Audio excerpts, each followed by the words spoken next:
আসসালামু আলাইকুম। শিক্ষা একাডেমিতে তোমাদের সবাইকে স্বাগতম।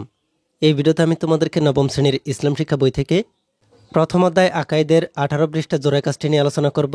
আর এই জোড়া কাজটিকে তোমরা কিভাবে সমাধান করতে পারো আমি তোমাদেরকে তা দেখিয়ে দিব।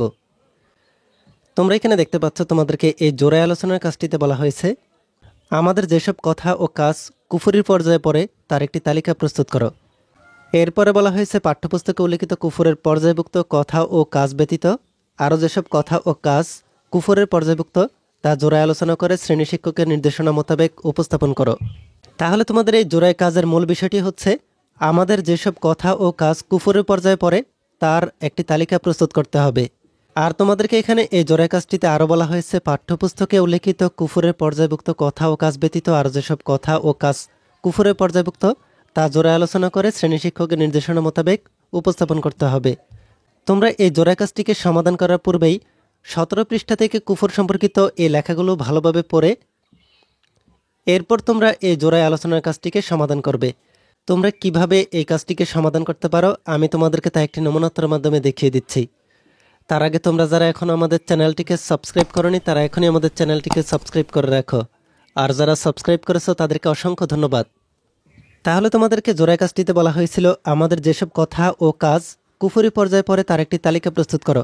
তোমরা যেভাবে তালিকা প্রস্তুত করতে পারো কুফর ইমানের বিপরীত, আল্লাহর একত্ববাদ, ফেরেস্তা, আসমানি কিতাব, নবী রাসূল, আখিরাত, তকদির, মৃত্যুর পরে পুনরুত্থান, আয়াত, জাহান্নাম, কেয়ামত এসব বিষয়ের কোনো একটিকে অবিশ্বাস ও অস্বীকার করা কুফর। আমাদের যেসব কথা ও কাজ কুফরি পর্যায়ে তার একটি তালিকা নিচে উপস্থাপন করা হলো। প্রথমটি হচ্ছে কোরআনের কোন আয়াত নিয়ে উপহাস করা, ঠাট্টা ও কৌতুকের ছলে কোরআনের কোন আয়াত উল্লেখ করা, কেয়ামতকে নিয়ে বিদ্রুপ করা, বংশের প্রতি কটাক্ষ করা, নিজ পিতার সাথে সম্পর্ক ছিন্ন করলে, বিদ্রুপ করে ছোট গুনাহ করলে, সুন্নতকে অবজ্ঞার সাথে অপছন্দ করলে, বাঁশি, হারমোনিয়াম ও গ্রামোফোন বাজিয়ে কোরআন তেলাওয়াত বা এসব কণ্ঠে কোরআন তেলাওয়াত করা, মদ, জুয়ার, সুদকে হালাল মনে করা, ঘরে গরুর হাড্ডি রেখে এই মনে করা যে কোনো বালা মুসিবত আসবে না, কারো মৃত্যুর পর বিলাপ করা, কেননা রাসূল সাল্লাল্লাহু আলাইহি সাল্লাম বলেছেন দুটো স্বভাব মানুষের মাঝে রয়েছে যা কুফর বলে গণ্য, বংশের প্রতি কটাক্ষ করা এবং মৃত ব্যক্তির জন্য উচ্চস্বরে বিলাপ করা।